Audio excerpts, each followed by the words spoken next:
The Ku Klux Klan has been around since the 1860s, but many of the symbols that you might recognize and associate with the group have been around far longer and have origin stories that have nothing to do with the KKK or even with race. Take the white robes and pointed hats.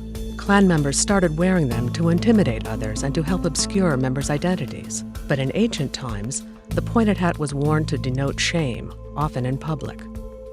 Today, Spanish penitents wear capirotes while walking through the streets during Holy Week, publicly repenting for their sins in processions that can last for hours.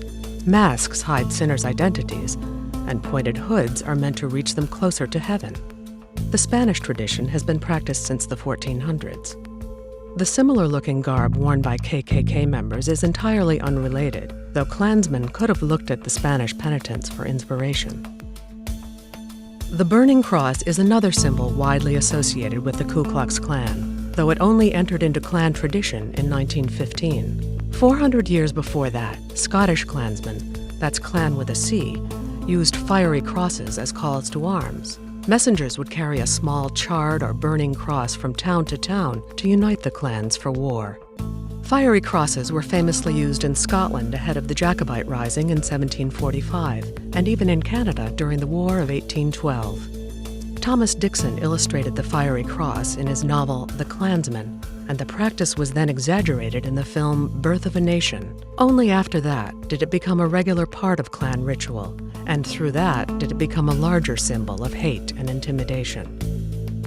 This symbol is one of the most commonly used by the Ku Klux Klan.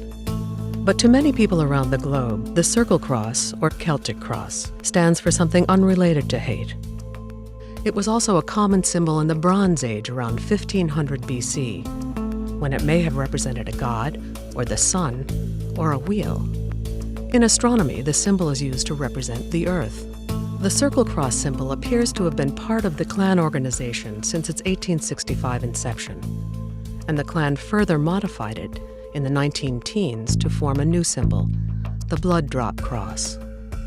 The circle cross began to be used by a variety of other white supremacist groups after World War II. Today, these symbols are more often used by people not in hate groups. Symbols can carry great meaning and power, but a symbol that conveys hate or intimidation to some may have a very different meaning for others.